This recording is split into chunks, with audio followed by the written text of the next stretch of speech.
BCS সহ সকল সরকারি চাকুরির আবেদন ফি 200 টাকা করার সিদ্ধান্ত নিয়েছে সচিব কমিটি। বিকেলে মন্ত্রিপরিষদ সভাকক্ষে অনুষ্ঠিত বৈঠকে এই সিদ্ধান্ত হয় বলে জানিয়েছেন জনপ্রশাসন সচিব।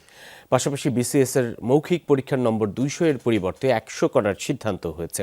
এক সপ্তাহের মধ্যে এ সংক্রান্ত প্রজ্ঞাপন জারি হবে। শ্রীলঙ্কা আবারও রপ্তানিতে শীর্ষে।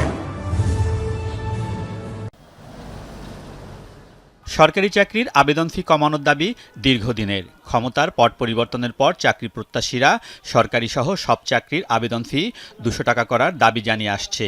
এ অবস্থায় বিসিএস পরীক্ষার আবেদন ফি 700 টাকার স্থলে 350 টাকা করার প্রস্তাব পিএসসি পাঠায় জনপ্রশাসন মন্ত্রণালয়। এই প্রস্তাবের পর্যালোচনা করে সচিব কমিটি বিসিএস সহ সরকারি, আধা সরকারি, ব্যাংক, বিমার চাকরির আবেদন ফি 200 টাকা করার সিদ্ধান্ত নিয়েছে। প্রতিবন্ধীদের ক্ষেত্রেও একই ফি নেওয়া হবে।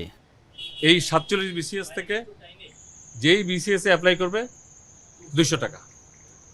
আর ফাইন্যান্স মিনিস্ট্রির মাধ্যমে আরেকটা আদেশ জারি হচ্ছে, ব্যাংক, বিমা, ইন্স্যুরেন্স, আধা সরকারি, আমরা যেটাকে বলি এক্সটেনশন অফ দি গভর্নমেন্ট, এরকম যে কোনো প্রতিষ্ঠানে চাকরির আবেদন ফি সর্বোচ্চ 200 টাকা। এই আদেশ এটা ফাইন্যান্স থেকে জারি হবে, আর ওইটা হলো পিএসসি থেকে জারি হবে। কিন্তু আমরা জনপ্রশাসনের মাধ্যমে আজকে সচিব কমিটিতে এটা চূড়ান্ত সিদ্ধান্ত হবে। জনপ্রশাসন সচিব জানান, বেসরকারি চাকরির ক্ষেত্রেও আবেদন ফি 200 টাকার বেশি না নেয়ার অনুরোধ করা হবে। বেসরকারি যে সমস্ত প্রতিষ্ঠানরা আমরা যেটা বলি কি প্রাইভেট অর্গানাইজেশন, তারাও যেন এই জায়গাটা মেনটেন করে, এই ব্যালেন্সটা মেনটেন করে। কারণ সবটা হলো আমাদের জনগণের জন্য। ওরাও যে ব্যবসা করে জনগণের জন্য, আমরা যে চাকরি নেই জনগণের জন্য।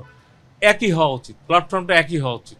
অনিয়মের অভিযোগ থাকায় বিসিএস এর মৌখিক পরীক্ষার নম্বর 200-র স্থলে 100 করার সিদ্ধান্তও নিয়েছে সচিব কমিটি। টোটাল পরীক্ষাটা আগে 1100 হয়, এখন 1000 মানে টোটাল পরীক্ষা ভাইবা 100। জনপ্রশাসন সচিব জানান, সময় কম থাকায় এক সপ্তাহের মধ্যে সরকারি চাকরির আবেদন ফি কমানোর প্রজ্ঞাপন জারি করা হবে। আলমগীর স্বপন, যমুনা নিউজ, ঢাকা।